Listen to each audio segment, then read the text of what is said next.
Son Excellence, le Président de la République du Burundi, a reçu en audience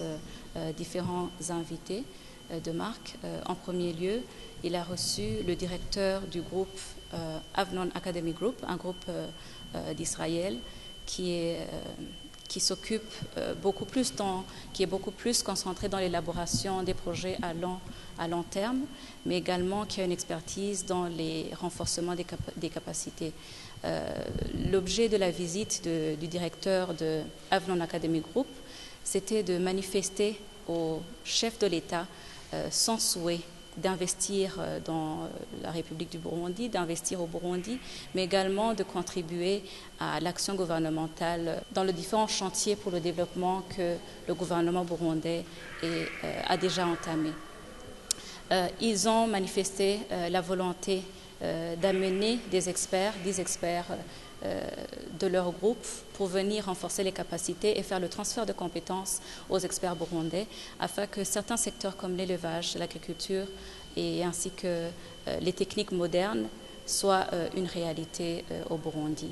Le chef de l'État leur a souhaité la bienvenue et a manifesté l'intérêt de travailler conjointement avec tous les partenaires qui veulent investir au Burundi pour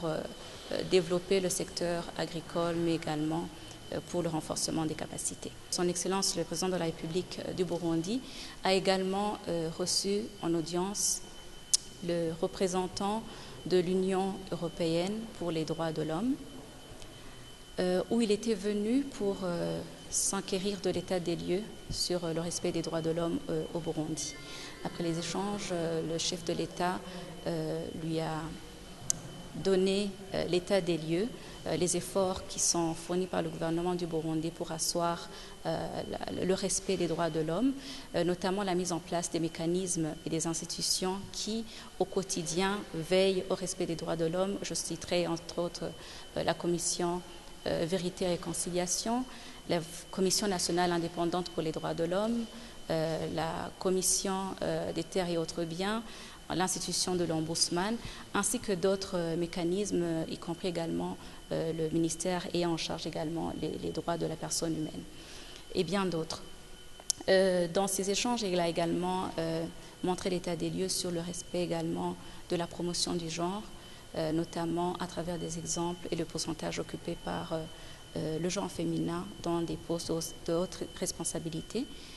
que ce soit au niveau de l'Assemblée nationale, du Sénat, mais même auprès des membres du gouvernement. Après avoir montré en résumé l'état des lieux du respect des droits de l'homme, le représentant a beaucoup apprécié et a félicité le gouvernement burundais pour l'effort déjà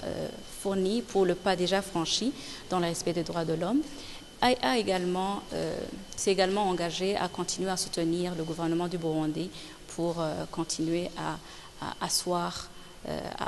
le respect des droits de toute personne humaine. Dans les échanges également sur les questions qui ont été posées à son Excellence le chef de l'État, surtout concernant la partie que le gouvernement burundais soutient entre les conflits entre la Russie et l'Ukraine,